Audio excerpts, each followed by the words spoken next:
amazing wisdom, entrepreneurs, business leaders, success, CEOs, amazing success around the world. This is the Success Nuggets Podcast. Have you ever wondered what you could learn and how inspired you'd be if you asked incredible people from around the world about the patterns that drive progress? Get ready to dive into a world of insights and inspiration. This is the Success Nuggets Podcast with the founder of the Digital Light Bulb and your host, David Abel. Today on the Success Nuggets, we're talking about something every ambitious person needs, but that many quietly sacrifice: sleep.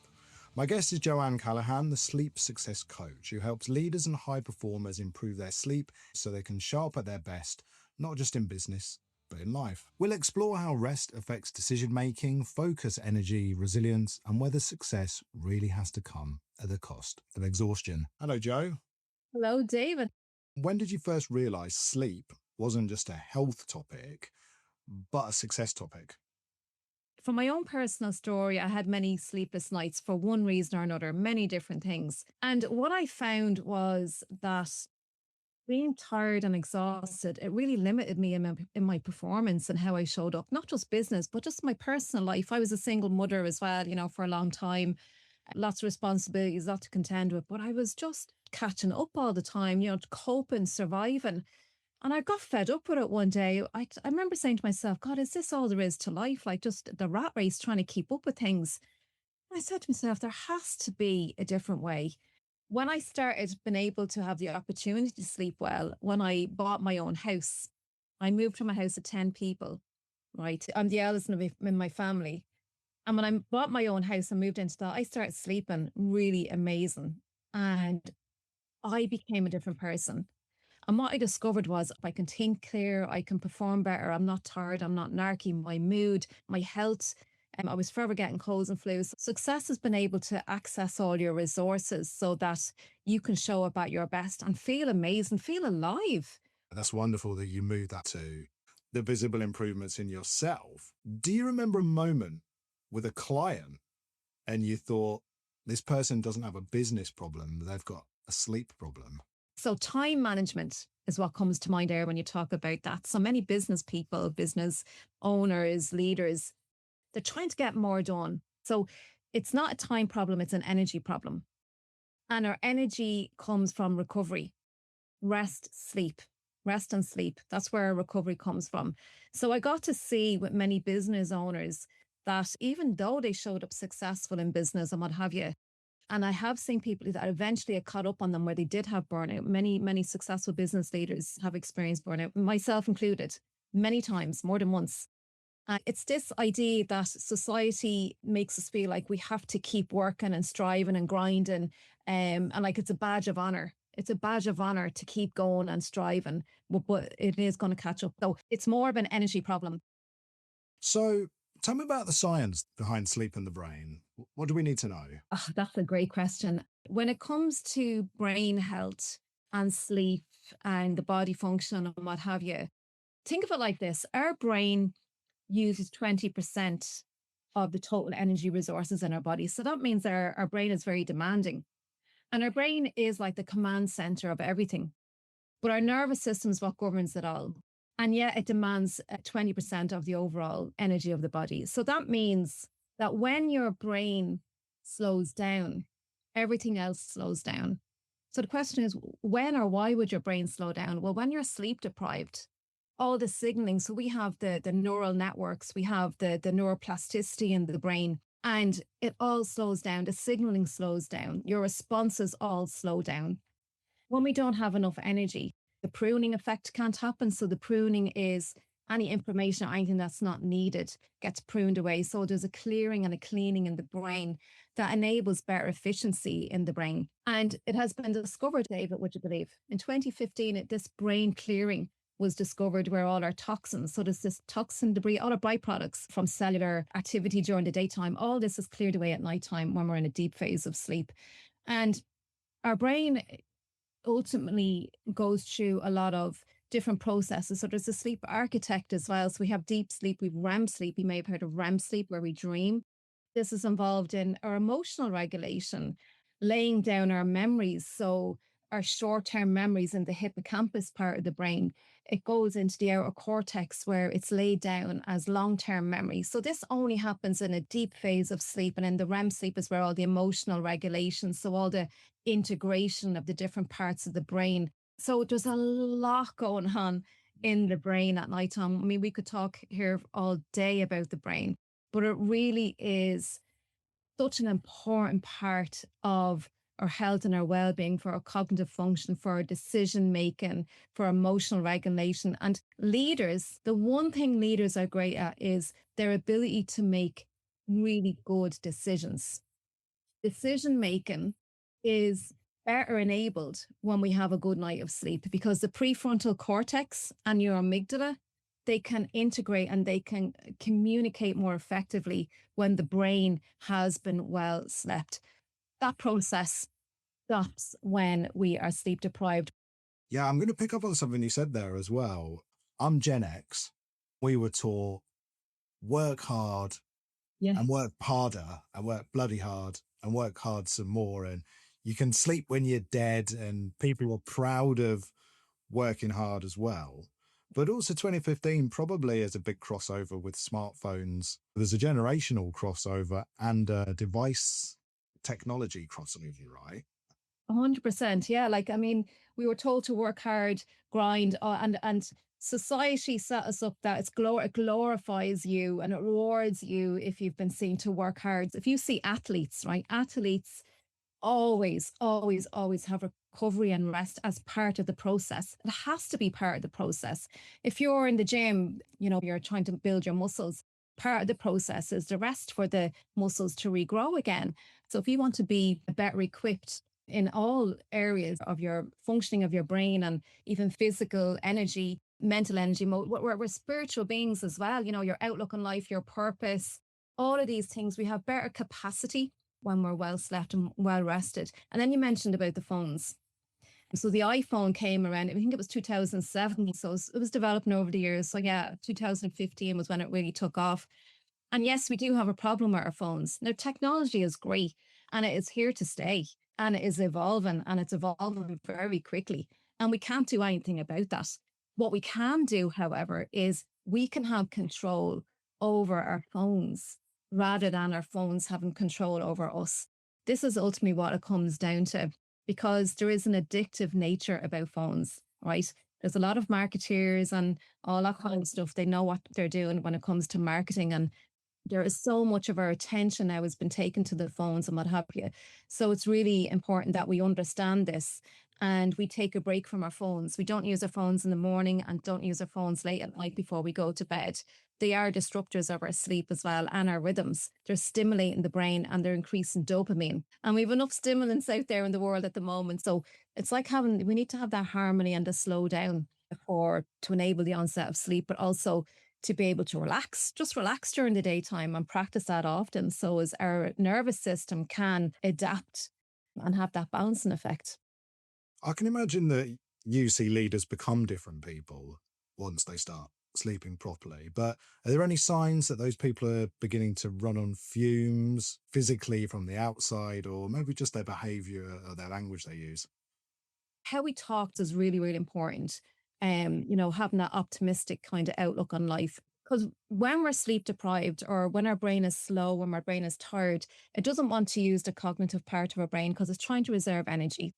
And that's how it saves energy. But that's defaulting to all the negative stuff, because this is protecting us. It's protecting us from all the what ifs that could happen, rather than focusing on what we can create. And our body and our brain needs to feel safe for us to be able to go to that place of future creation and possibilities. I just had a very big weekend. There was a Mm. lot of alcohol. My sleep was terrible. I was awake all night. I had a long drive home, and probably within 10 minutes, my son, being just a son, age 9, got a slightly louder reply from me. Yes, that must happen with a negative projection, or perhaps just shutting down their teams. I'm working so hard, but my teams are standing off me. I don't know. Happens Do you see that? all the time. Yeah. Happens all the time, David. You're not the only one. And here's what's happening. Like, you wake up first thing in the morning and you're just not in humor talking to anybody. You can't hold a conversation, right? Somebody says something to you and you Yes, it's a trigger. You snap at them and you're rude to them. And then the other person gets defensive. Their natural response is be defensive. And what's happening is the amygdala, which is our emotional brain, it's amplified. And the reason why it's more amplified, it's more sensitive. This is why we're triggered. And there's a disconnect between the prefrontal cortex and the amygdala. There's a disconnect because this is where all our logic is in the prefrontal cortex, all our logic and reasoning and all that kind of stuff. But now we don't have any of that. So we're working again on this limbic system where it's trying to keep us safe. And so we tend to snap and we get triggered really easily. We're impulsive, right? We've more cravings as well. So we're more cravings for sugar because it's that sweetness of life we're trying to get, you know? So there's lots of things happening as a result of that. You know, our body is just trying to adapt and keep us surviving and keeping the energy going. So the energy with the quick fixes of sugar, it's a quick energy release, but we're putting on weight and we've insulin problems and we've diabetes problems as a result of that. And neuro degenerative problems and Alzheimer's, all this kind of stuff that happens over time. But if we have poor habits in our life and we're continuously having this type of a lifestyle, long term, it can have all these effects. And it can, you know, longevity is very much associated with a good night's sleep, as well as many other things. But when we're talking about longevity as well in our lifestyle, we want to have a good health span. In other words, a good quality of life. And how we age and aging well has a lot to do with how well we sleep. You know, we've heard people in chronic pain and all that sort of thing. Inflammation is a massive part of lack of sleep as well, because again, the clearing process, the detoxification in the body and the brain can't happen as effectively. So you have more inflammation, more pain, and it just goes on and on. You can have that slowdown and that more conscious awareness when you have a well-rested brain. They say my quote is, a powerful leader is a well-rested leader. And it really is so true. We're talking about people just working and burning themselves out. But I guess there's another side to sleep. People who just worry. Maybe they go to bed at 10 o'clock and they're awake at 3 o'clock. And is that 3 o'clock version of ourselves telling us the truth? Or even when I first got married, say, you know, never go to sleep on an argument. Oh yeah, that's true. What's the effect of like worry or something that's just happened on our sleep there as well? So you talked earlier on about technology, and technology is keeping us very much distracted. So distraction is a big problem in our world right now. Why is that a problem? Well, because we're not dealing with our stuff. We're not dealing with a simple argument that happened earlier on during the day, or we're not dealing with, you know, something that somebody said to you. We're more harder on ourselves and we're giving out about ourselves, and we're going to bed going, oh, I should have said that to that person, or I should have done this. And we're beating ourselves up, or we're feeling resentment or anger. So we're going to bed with all these feelings that we didn't deal with during the daytime. All of this is up here, the mental stuff and the emotional stuff. And I'm seeing an awful lot of this. People are going to bed worried, concerned, upset. And there's a lot of it in the world at the moment, as it is. And we need to be more aware of the fear-based stuff and realize that we do have control, and to have more power and more agility and more autonomy. And we absolutely can. And we have to be careful of what we're being told, with the news that we're watching, the books that we're reading, because it's all fear-based. It's all kind of programming us. And even the people that we're hanging around with, you know, are they people who uplift you, or are they people who are, as I call them, mind the BMWs, the blamers, the moaners, the whiners? They drain your energy. And we human beings are multi-dimensional. We're physical, emotional, mental, and spiritual. And we need to recover in all those areas. All of those areas, even socializing as well, is a huge, huge part. We grew up in tribes when we first came on the earth. And if you didn't belong to the tribe, you wouldn't survive. So we absolutely need people in our lives, and we need community, and we need collaboration, all that sort of thing.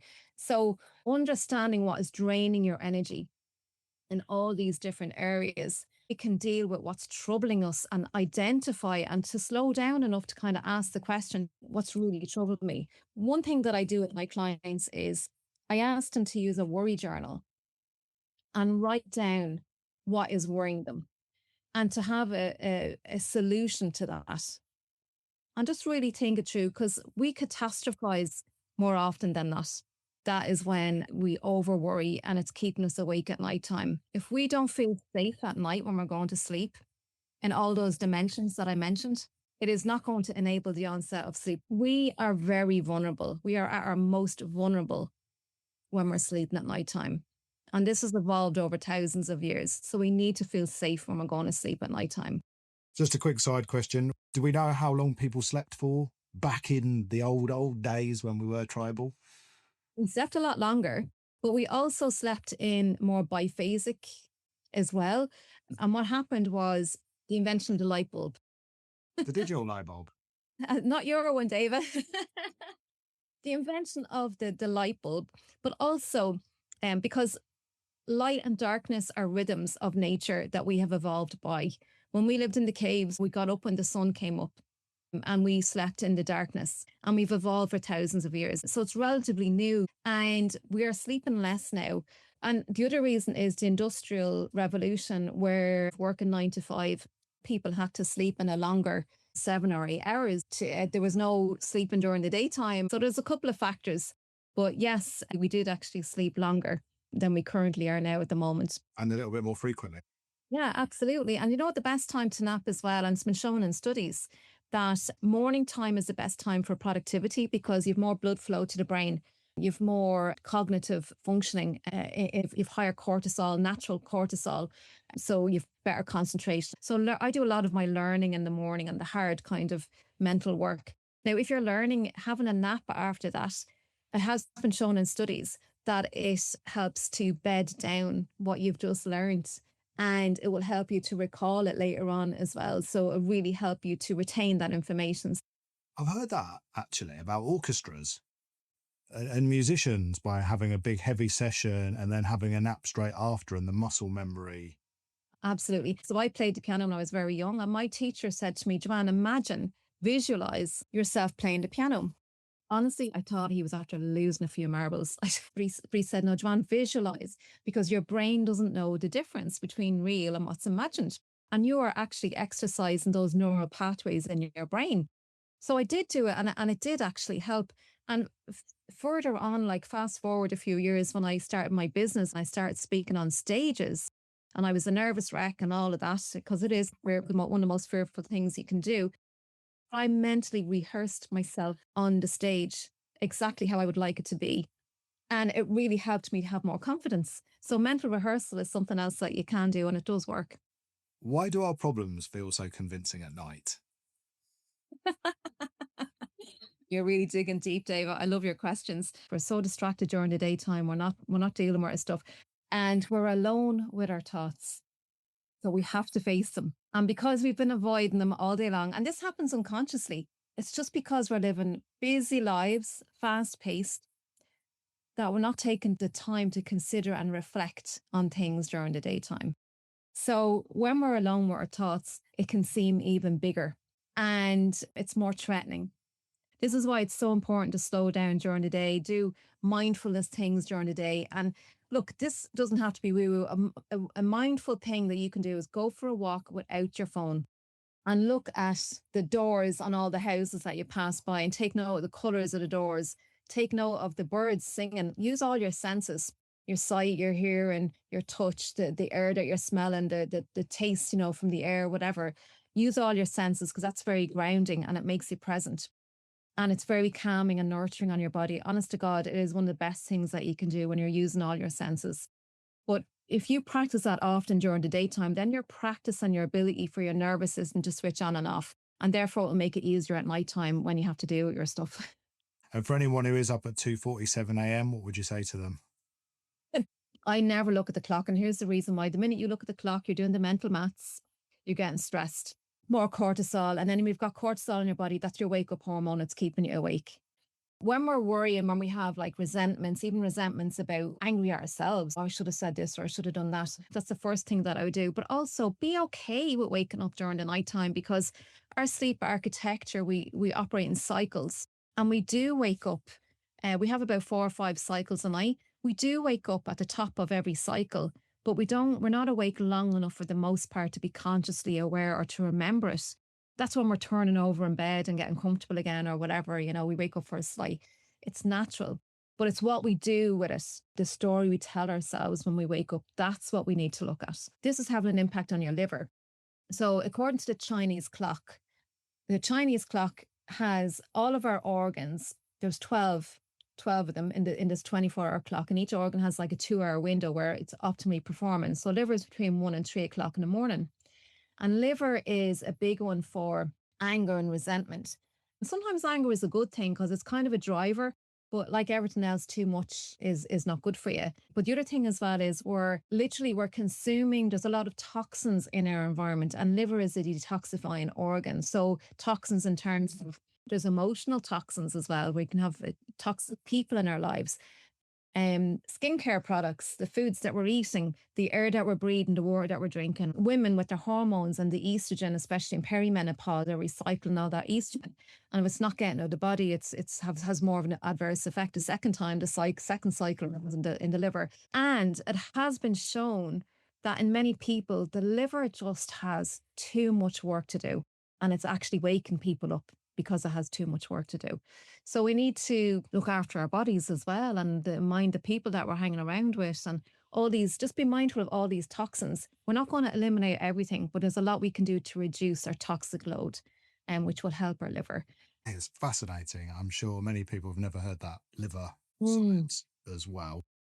Remembering nightmares or dreams. Where do nightmares come into all this? Okay. Our REM cycle is one of the main things where is our emotions. It's processing our emotions. And dreams can be really weird. They don't even make sense. And this is because the prefrontal cortex, all our senses are disconnected. All our senses are offline. That's when we go in. So sleeping is a very sacred time. It's a very spiritual time. But it's also a time to process our emotions. Okay. This is where all the mental rehearsal kind of comes in as well. And it's like a simulator machine almost, because the prefrontal cortex, the logic is disconnected. So now all of the emotions can come up like in full view for our brain to do something with that and to process it. So that's why they seem really, really weird. Now, where nightmares come in is it could be something traumatic that happened, or a repeated occurrence of bullying, for example, or something repeatedly that's going on in your life, and you just don't know what to do with it. And the nightmare is trying to process that. Now, sometimes you can have a reoccurring dream as well that may seem very vivid and strong. There is like dream therapy that we can do. So and they did it thousands of years ago, all the Romans and the Greeks. Dreaming was it was a message that your soul was given to you, if you like. And it's a very deep rooted thing with nightmares and dreams. And if you tap into your dreams, there's a thing called lucid dreaming as well that you can tap into, and it can give you a lot of information. And it means something different to everybody because it's down to your perspective and your experiences in life. But with dreams and nightmares, you can actually keep a dream journal, see what the pattern is, the repeated pattern, and you can create consciously when you're awake, you can create a conscious ending to that. So it's very big, but that's just to give you a little insight into dreams. Snoring got anything to do with anything? Yeah, it does. Yeah, snoring. And look, I've experienced that. My husband was a chronic snorer for years. We actually sleep in separate rooms now. I call it sleep divorce because it prevents the real thing. I had years and years of it. Oh my God. And he'd be like, I can't help it. But I wasn't getting sleep. And the person who snores is not getting deep sleep either. And here's the thing about snoring. If your partner is chronically snoring, so there's different levels of snoring, but if you're a chronic loud snorer, it may be a sign of sleep apnea, which is a medical condition. And it's a very big undiagnosed problem that a lot of people have that they're not aware of. And long term, it can have massive effects because it's depriving your brain of oxygen. And the brain, remember what I said, oxygen, we need oxygen for the energy production in the cells. So if you're oxygen deprived in your brain, it's going to have implications. So snoring can be a problem. If it's mild snoring, you can get the strips, you can use mouth guards. It could be a structural thing, it could be a septum deviation, or it could be something. So go to your doctor, and if it's really bothering you, go and get it checked out. And it might need a sleep lab test done that will tell you about sleep apnea or not. Johann, thank you. It's been a real powerful reminder that success isn't just about pushing harder, it's about resting smarter, thinking clearer, building a rhythm we can sustain. What's a simple change that someone could make tonight and feel tomorrow? No, if I was to give you one tip or one, a starting point, because everybody is different. And this is really, really important. Everyone has different, everyone is different and everyone has different preferences and likes. But the one thing that I will say to everybody is to have a really solid morning routine. Start your morning off slow and start it off intentionally as well. Because when you're intentional, everything will follow. Everything will follow suit. So create a really good and pay attention to your intention. I say sleep is your greatest asset, and I really live by that. It really is your greatest asset, because without good sleep, everything else just falls apart. Everything, we've seen it from your mental capacity, your moods, your relationships. And we know we need, especially in business, we need good relationships and good communication. But a morning routine, getting daylight first thing in the morning, is probably the simplest place that you can start, and really creating a good intention for your day. I think it's very clear that better sleep doesn't slow success down. In fact, we can't run on empty. For the audience, just remember, it's not about the hustle. And Joanne, thanks for coming in today. It's been amazing hearing everything sleep related. Yeah, brilliant. I really enjoyed it, David. Thanks a million. Join David and his incredible guests next time on the Success Nuggets podcast. And to find out more, visit onegoldennugget.com. Thank you for listening.